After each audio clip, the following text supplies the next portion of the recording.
코스피 6000, 듣기만 해도 좀 설레는 숫자죠. 그런데 한편으론 이번에도 지수만 오르고 내 계좌는 그대로인 거 아닐까 하는 그런 불안감이 드는 것도 사실입니다. 최근에 한 글로벌 투자은행에서 이런 전망을 내놓으면서 시장이 정말 뜨거운데요. 오늘 저희가 살펴볼 자료들은 바로 이 희망과 불안, 그 사이의 간극을 파고듭니다. 과연 이 장밋빛 전망이 모두를 위한 축제가 될 수 있을까요? 2026년 한국 주식시장의 미래를 들여다보기 위해 자료를 준비했습니다. 오늘 분석의 목표는 아주 명확합니다. 코스피 6000이라는 이 대담한 숫자가 어떤 근거에서 나왔는지, 그 이면의 전제 조건들은 또 무엇인지 좀 냉정하게 따져보는 거죠. 그리고 어떤 산업이 이 성장을 이끌고 또 우리가 간과해선 안 될 위험은 무엇인지, 이 복잡한 퍼즐의 조각들을 하나씩 맞춰보면서 여러분이 큰 그림을 보실 수 있도록 도와드리겠습니다. 좋습니다. 그럼 가장 먼저 시장을 흥분시킨 JP모건의 전망부터 한번 열어보죠. 도대체 코스피 6000이라는 숫자는 어떤 계산기에서 나온 걸까요? 믹소다스 전략가가 꼽은 핵심 동력은 크게 세 가지로 요약되더라고요. 첫째는 한국 기업들의 지배구조 개혁, 즉 코리아 디스카운트 해소에 대한 아주 강력한 기대감입니다. 이건 뒤에서 더 자세히 다뤄보죠. 둘째는 메모리 반도체 산업의 구조적인 성장세고요. 마지막 셋째는 방산, 조선, 전력 장비처럼 최근 아주 좋은 흐름을 보여주는 특정 산업들의 호조가 계속될 거라는 전망입니다. 근데 흥미로운 거는 JP모건뿐만 아니라 국내 증권사인 미래에셋증권 리포트도 거의 비슷한 이야기를 하고 있다는 점이에요. 표현은 좀 다른데 K프리미엄의 확장이라고 부르더군요. 이게 그냥 뜬구름 잡는 이야기가 아니라 구체적인 숫자까지 제시했죠. 맞습니다. 숫자가 아주 공격적이에요. 2026년 코스피 상장사 전체 영업이익이 397조 원에 달할 거라고 봤습니다. 397조요? 네, 이게 전년 대비 38%나 늘어난 수치거든요. 근데 여기서 진짜 중요한 건 이게 그냥 물건 많이 팔아서 버는 돈이 아니라는 점이에요. 이익률 자체가 개선된다는 거거든요. 훨씬 더 질 좋은 성장을 의미하는 거죠. 뭐랄까, 기업의 체력이 근본적으로 강해진달까요? 그게 중요한 포인트군요. 단순히 경기가 좋아서 반짝 매출이 느는 게 아니라 기업들이 돈을 버는 방식 자체가 효율적으로 바뀐다는 의미니까요. 미래에셋 리포트에서는 주가 상승의 동력도 시기별로 나눠서 분석했던데 그 부분도 재밌었어요. 네, 그 분석이 아주 현실적이죠. 상반기에는 기업들의 실적 개선, 즉 어닝스업이 주가를 끌어올리고 하반기에는 이제 밸류업 정책 같은 것들이 구체화되면서 기업 가치에 대한 시장의 평가 자체가 올라가는 밸류에이션업이 주도할 거라는 시나리오입니다. 두 단계로요? 네, 기업의 펀더멘털과 시장의 기대감, 이 두 개 엔진이 차례로 점화된다는 거죠. 정리해보면 한국 내부의 체질 개선이라는 동력과 글로벌 시장의 우호적인 환경이라는 조건이 딱 맞아떨어져야 한다는 거네요. JP모건의 다스 전략가도 코스피 5000까지는 한국 자체의 힘으로 가능하지만 6000을 넘으려면 글로벌 유동성 완화나 AI 확산 같은 외부 도움이 필수적이다라고 딱 서두르더라고요. 그렇죠. 우리 힘만으로는 안 된다는 걸 인정한 셈이죠. 정확합니다. 결국 우리 증시가 글로벌 경제라는 거대한 바다 위에 떠있는 배라는 사실을 잊으면 안 되는 거죠. 그럼 이제 그 가장 중요한 내부 동력, 지배구조 개혁 이야기로 넘어가 보죠. 솔직히 이 얘기는 10년 아니 20년 전부터 계속 들어온 것 같아요. 그런데 이번에는 정말 다를 거라고 보는 구체적인 근거가 저 보고서들에 명시되어 있나요? 아니면 이번에도 그냥 기대감에 그치는 건 아닐까요? 아주 날카로운 지적이십니다. 사실 많은 투자자들이 똑같은 의구심을 가지고 있죠. JP모건 보고서도 그 점을 의식한 듯 이번에는 구체적인 입법 과제를 명시했어요.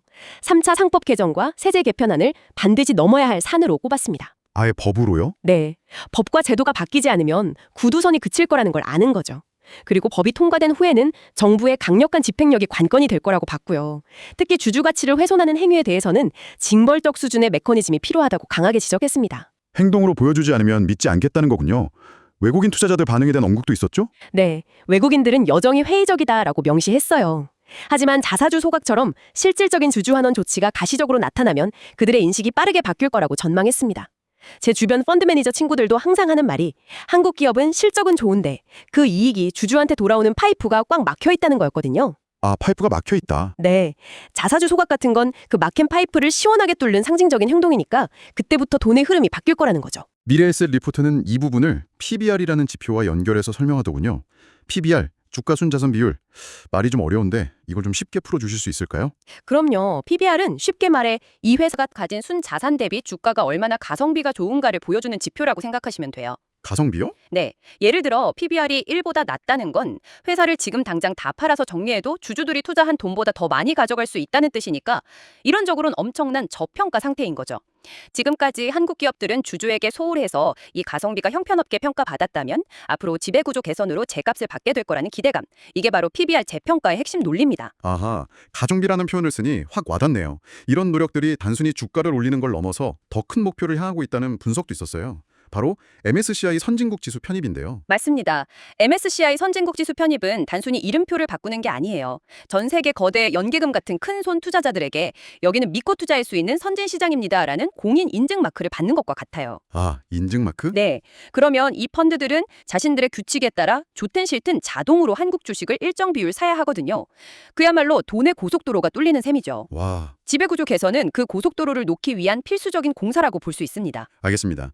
지배구조 개혁이라는 시스템 업그레이드가 잘 진행된다는 전제하에 그럼 이 튼튼해진 체질을 바탕으로 실제 성장을 이끌어낼 엔진은 무엇일지 궁금해지는데요. 역시나 두 자료 모두 약속이나 한 듯 한 곳을 지목하더군요. 네, 바로 반도체입니다. 여기서부터는 숫자들이 정말 압도적입니다. JP모건은 당연히 삼성전자와 SK하이닉스를 최선호 종목으로 꼽았고요. 미래에셋증권의 데이터는 더 극적이에요. 2026년 코스피 전체 영업이익 증가분이 111조 원인데 그중 무려 68조 원이 반도체에서 나올 거라고 봤습니다. 잠시만요. 68조 원이요? 111조 중에? 와, 이건 좀 충격적인데요. 영업이익 증가분의 절반 이상이 반도체 하나에서 나온다는 거잖아요. 그렇죠. 사실상 2026년 한국 증시의 성패는 그냥 반도체 이 한 단어에 달려있다는 뜻이네요. 다른 모든 유망산업을 다 합친 것보다 영향력이 더 크다는 거니까요. 이게 과연 건강한 구조라고 할 수 있을지 의문이 드는데요. 정확히 보셨습니다. 그게 바로 기회인 동시에 이 전망이 가진 가장 큰 리스크가 될 수 있다는 이야기입니다. 한 바구니에 너무 많은 달걀이 담겨있는 셈이죠.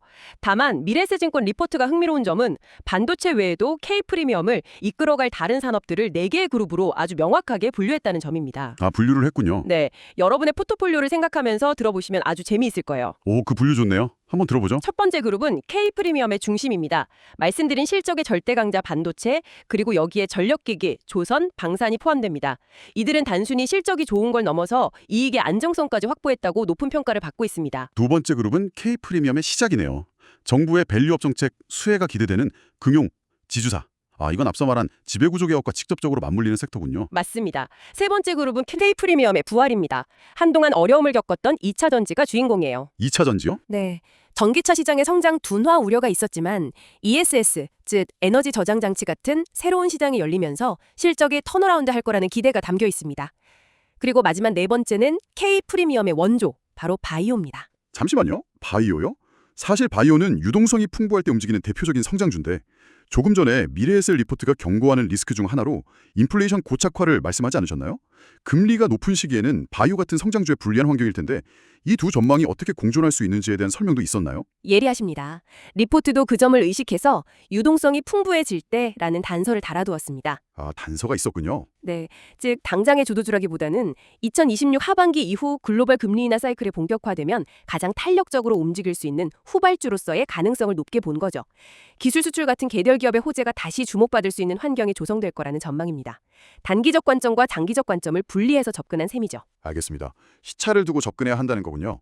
JP모건의 추천 목록도 이와 크게 다르지 않았던 것 같아요. 은행, 방산, 원전, 전력, ESS 거의 다 겹치네요. 특히 미중 갈등이 한국 산업에 미치는 영향에 대한 분석도 덧붙였죠. 네, 그 부분이 아주 현실적인 분석이었습니다.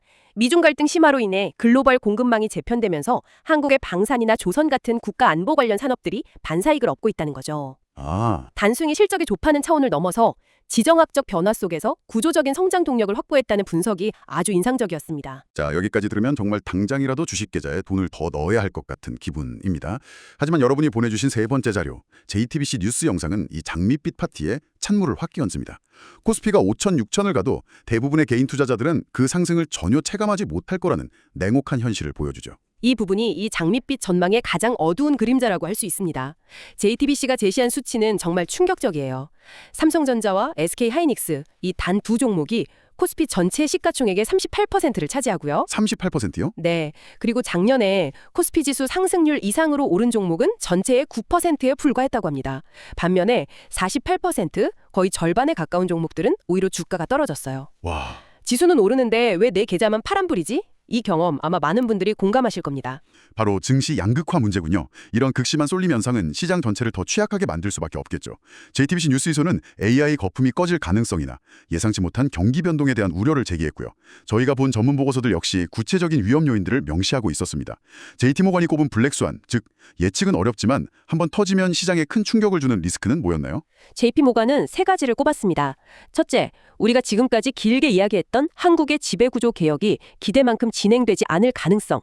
이게 무너지면 사실상 모든 낙관론의 전제가 흔들리는 거죠. 그렇죠. 둘째는 일본에서 시작될 수 있는 글로벌 채권 시장의 변동성입니다. 일본이 금리를 올리기 시작하면 전 세계 자금 흐름에 큰 변화가 생길 수 있거든요. 마지막으로 꼽은 게 AI 도입으로 인한 노동시장 충격이에요. 노동시장 충격이라면 그 구체적으로 어떤 시나리오를 말하는 걸까요? AI 때문에 일자리가 대규모로 사라지는 그런 상황을 말하는 건가요? 네, 그런 극단적인 상황까지 염두에 둔 겁니다. AI 기술이 생산성을 높이는 긍정적인 측면도 있지만 동시에 특정 직업군을 대체하면서 대규모 실업을 유발하고 사회 불안을 야기할 수 있다는 거죠. 아, 그렇게 되면 소비가 위축되고 경제 전반에 충격을 줄 수 있다는 경고입니다. 미래에셋증권도 비슷한 맥락에서 AI 버블 논란, 끈질긴 인플레이션, 그리고 원화 약세로 인한 외국인 자금 이탈 가능성을 주요 위험 요인으로 지적했습니다. 결국 강력한 성장 엔진을 단 건 사실이지만 그 엔진의 힘이 소수의 바퀴에만 집중되어 있고 또 글로벌 경제 상황이나 국내 정책 실패 같은 다양한 변수에 의해 언제든 차가 멈추거나 뒤집어질 수 있다는 거군요. JTBC가 지적한 것처럼 실물 경제는 힘든데 주가만 오르는 현상은 이 모든 낙관론의 근본적인 한계일 수 있겠다는 생각이 듭니다. 지수와 내 지갑 사이의 괴리가 바로 이 문제의 핵심인 것 같아요. 자, 그럼 오늘 이야기를 한번 정리해 보겠습니다. 저희는 코스피 6000이라는 대담한 전망의 근거로 지배구조 개혁과 반도체 중심의 실적 개선이라는 두 개의 큰 축을 확인했습니다. 그리고 성장을 이끌어갈 다양한 K 프리미엄 산업군도 살펴봤죠. 하지만 그 이면에는 소수 종목의 모든 성과가 집중되는 증시 양극화라는 짙은 그림자와 언제든 터질 수 있는 국내외 잠재적 위험들이 도사리고 있다는 현실도 함께 짚어봤습니다. 그렇습니다. 오늘 분석의 핵심은 K-프리미엄이라는 한국 증시의 구조적 재평가 가능성, 그리고 그 혜택이 소수에게만 돌아가는 양극화라는 현실, 이 두 힘 사이의 팽팽한 긴장 관계라고 볼 수 있습니다. 미래에셋증권이 말한 K-프리미엄의 확장이 과연 모두를 위한 확장이 될 수 있을 것인가? 이것이 가장 중요한 질문인 셈이죠. 맞습니다. 모든 자료가 공통적으로 지배구조 개혁을 한국 증시의 가치를 한 단계 끌어올릴 마스터키라고 이야기합니다. 여기서 오늘 이 분석을 들으신 여러분이 스스로에게 던져볼 질문은 이것인 것 같습니다. 과연 정부와 기업이 주도하는 이런 탑다운 방식의 개혁이 시장 전체의 체질을 바꾸고 참여자 모두에게 혜택을 주는 방향으로 나아갈 수 있을까요?